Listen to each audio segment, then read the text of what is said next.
Los insectos constituyen uno de los grupos más diversos del reino animal.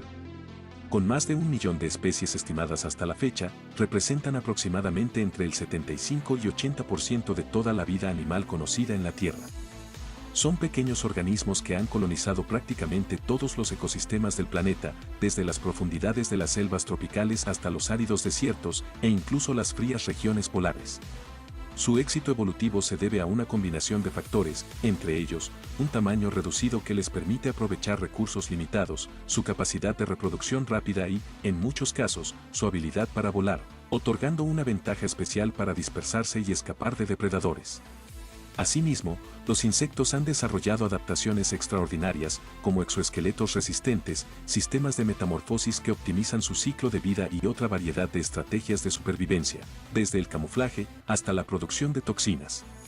Si nos remontamos millones de años atrás, específicamente al período carbonífero, hace aproximadamente 359 a 299 millones de años, encontramos un mundo donde los insectos ya comenzaban a desempeñar un importante papel en los ecosistemas terrestres. Era un tiempo de grandes bosques de helechos, equisetos y licopodios, con niveles de oxígeno en la atmósfera mucho más altos que los actuales, que facilitaron la difusión de gases a través del sistema respiratorio de los artrópodos, soportando su metabolismo y contribuyendo al gigantismo. Se suma la poca competencia con otros animales en la tierra firme, y todo esto permitió el desarrollo de formas de vida con proporciones únicas. Durante el período carbonífero, los insectos, o al menos los primeros representantes de los grupos que conocemos hoy, comenzaron a diversificarse. Sin embargo, no todos estos pioneros de la entomología prehistórica han dejado una huella duradera en la memoria colectiva. Mientras que algunos insectos gigantes, como las gigantescas libélulas del orden de los meganisópteros, con envergaduras de hasta 70 centímetros, o los paleodictiópteros, uno de los primeros insectos voladores, con tamaños de hasta 55 centímetros, suelen captar la atención por sus grandes tallas. Otros grupos igualmente interesantes han sido relegados al olvido por el público general, ya sea por el escaso registro fósil, o por no ser tan representados en los medios populares.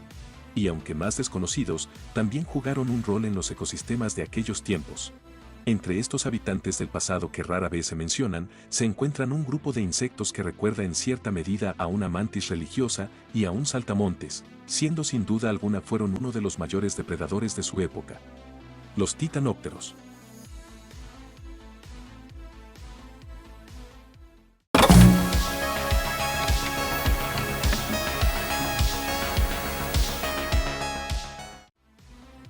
La historia taxonómica de los titanópteros comienza con Alexander Grigorievich Saro, quien estableció formalmente el orden en 1968, proporcionando el primer marco comprensivo para entender a estos insectos como un grupo coherente.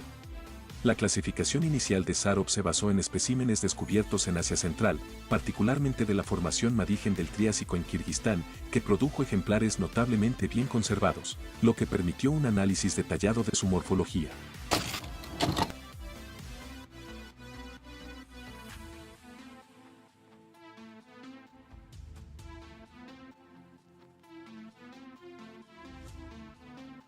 Los especímenes con los que trabajó el señor Saro revelaron las características distintivas que definirían al orden, incluyendo su gran tamaño, adaptaciones y estructuras alares únicas. Por un tiempo, se pensó que los titanópteros solo se limitaban al período pérmico. No obstante, con el descubrimiento de la especie Teyatitana sari, dada a conocer en 2021 y datada del Carbonífero superior, es notablemente 50 millones de años más antigua que los registros previos, lo que amplió considerablemente el rango temporal de estos insectos. Los titanópteros eran considerablemente grandes en comparación con algunos insectos modernos, con envergaduras alares de hasta 36 centímetros y, en algunos casos, alcanzando los 40 centímetros. Su morfología incluía patas anteriores adaptadas para el agarre, con espinas robustas y mandíbulas alargadas, lo que indica una dieta carnívora. Sus patas traseras eran proporcionalmente más débiles en comparación con las de los ortópteros modernos, lo que les impedía saltar, concordando con su estilo de vida depredador. Las alas anteriores presentaban regiones acanaladas prominentes, que anteriormente se pensaba que servían para la estridulación, es decir, producir sonidos generalmente agudos y vibrantes por la fricción de ciertas partes del cuerpo, pese a que carecen de evidencia de una estructura estridulatoria. En cambio, investigaciones recientes sugieren que estas zonas se utilizaban para generar destellos de luz y crepitaciones, sonidos producidos por el movimiento de las alas, posiblemente con fines comunicativos, como atraer pareja o evadir depredadores. Los métodos de comunicación seguramente variaban según la especie. Por ejemplo, Clatrotitán andersoni podría haber producido destellos de luz a través de estructuras celulares especializadas en sus alas. Por otro lado, especies como Tellatitán, Paratitán y Ninititán utilizarían la crepitación como principal medio de comunicación. Mientras tanto, se ha propuesto que taxones como Nanotitán y Gigatitán podrían haber empleado una combinación de destellos luminosos y sonidos para interactuar. En cuanto al vuelo, la capacidad para volar estaba limitada, especialmente en las especies más grandes. El análisis de Gigatitán vulgaris, con un volumen corporal estimado en 14.84 gramos y aunado con las peculiares alas de los titanópteros, indicaría una capacidad de vuelo activa deficiente, y quizá estando limitada a planeos pasivos. Aquello se ve respaldado por la reducción del vanus, una región posterior del ala, en todas las alas posteriores conocidas de titanópteros, en contraste con el vanus más grande presente en los ortópteros voladores modernos. La forma general y la anatomía de los titanópteros sugieren que eran depredadores activos, alimentándose de otros insectos y pequeños vertebrados. Ocupaban un nicho similar al de las mantis modernas, dada la presencia de sus patas raptoriales. Sus métodos de comunicación, los cuales incluyen destellos de luz y crepitaciones, indican comportamientos complejos de socialización o cortejo, siendo análogo a la forma en que algunos insectos utilizan señales visuales y acústicas. La presencia de estructuras de este tipo en ambos sexos sugiere roles comunicativos amplios, posiblemente reduciendo el riesgo de depredación a través de destellos diurnos en las alas, algo similar a lo que hacen las mantis actuales, como Blepharopsis mendica. En total, se han encontrado evidencias fósiles de titanópteros en diversas localizaciones del mundo, incluyendo Francia, Rusia, Kirguistán, Australia y Corea del Sur, teniendo una distribución geográfica notablemente extensa en el pasado, particularmente durante el período Triásico.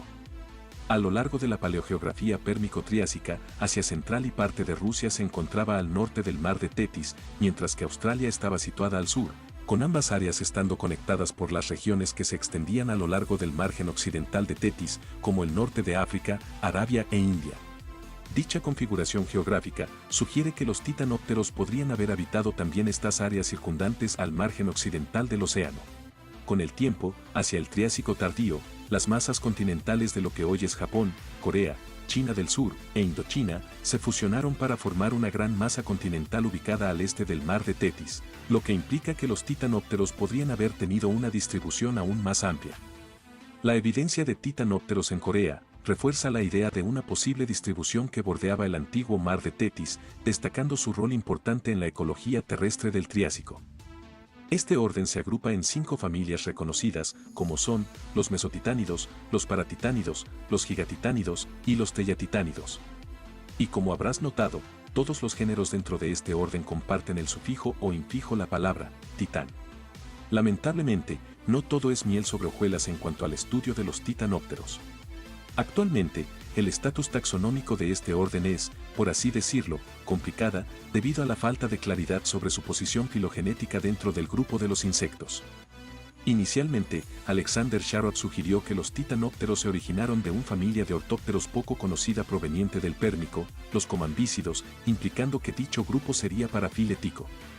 Años después, se revaluó su estatus, y ahora se pensaba que estos insectos estaban relacionados con otro grupo peculiar de insectos alados del Carbonífero, los geráridos, conocidos por su tórax inflado y sus espinas afiladas de hasta 1 milímetro de largo, basándose en patrones de venación en las alas anteriores. Sin embargo, esta hipótesis ha perdido apoyo con el tiempo. Más recientemente, en 2020, se puso en duda esta relación cercana con los comambícidos, recomendando que se requieren más estudios para resolver esta cuestión. Adicionalmente, la clasificación de algunos géneros dentro del orden se vuelve cada vez incierta. Géneros como Permotitán, Deinotitán y Monstrotitán son objeto de discusión y podrían no pertenecer al grupo.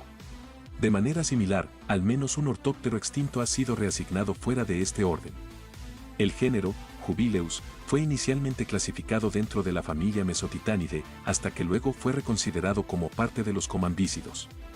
La falta de consenso sobre la filogenia de los titanópteros se debe, en parte, al pequeño número de fósiles disponibles y a su limitada distribución paleogeográfica, ya que todos los fósiles conocidos provienen hasta ahora de Asia Central, Rusia, Europa y Australia. Con todo este problemón, algunos investigadores se limitan a clasificar a nivel general a los titanópteros dentro del gran grupo de los polineópteros. Y ahora la pregunta del millón. Si los titanópteros fueron tan exitosos, ¿por qué desaparecieron? Las razones detrás de la extinción de este orden de insectos aún no están completamente claras, pero podemos tratar de entenderlas en el contexto de los eventos ocurridos en su época. Primero, debemos considerar el final de la era paleozoica. El intervalo entre el Pérmico y el Triásico estuvo marcado por una serie de extinciones masivas que afectaron profundamente la diversidad de los insectos. Cada uno de estos eventos probablemente tuvo un impacto significativo en las poblaciones de titanópteros.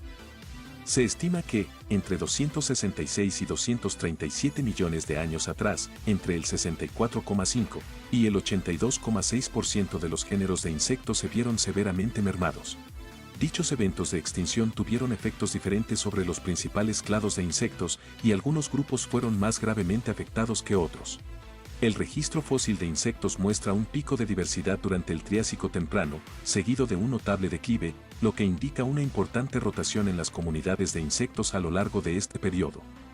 Pese a que el momento exacto de la extinción de los titanópteros no está claramente identificado en los estudios, es probable que su desaparición haya coincidido con algunos de esos pulsos de extinción. Específicamente, su declive definitivo pudo haber ocurrido durante los últimos pisos del Triásico medio o directamente al final del Triásico, momentos en los que se produjeron grandes alteraciones en los ecosistemas de la época. Adicionalmente, un hallazgo clave en relación con las extinciones de insectos durante el intervalo Pérmico-Triásico es que los cambios en los conjuntos florales fueron posiblemente los principales impulsores de las respuestas de los insectos a lo largo del Pérmico y el Triásico. Aquella relación entre las transformaciones en las comunidades vegetales y la extinción de insectos fue particularmente relevante, ya que se insinúa un efecto en cadena dentro de la red trófica. Como los titanópteros eran depredadores, su supervivencia habría dependido de la disponibilidad de presas, muchas de los cuales eran insectos herbívoros. Las investigaciones muestran que los insectos herbívoros jugaron un papel fundamental en la red de interacciones durante la transición entre el Pérmico y el Triásico, y a medida que las comunidades vegetales cambiaban debido a las presiones ambientales, los insectos herbívoros disminuyeron, lo que habría reducido la disponibilidad de alimento para los depredadores, como los titanópteros. Incluso si hubieran logrado sobrevivir a estos cambios, los titanópteros habrían quedado significativamente debilitados a medida que avanzaba la era mesozoica, lo que habría facilitado su eventual desaparición durante el Triásico. Millones de años después, un orden ajeno de insectos, con características similares, ocuparía su nicho, se adaptarían y evolucionarían para ocupar roles similares dentro de la red trófica. Las mantis religiosas.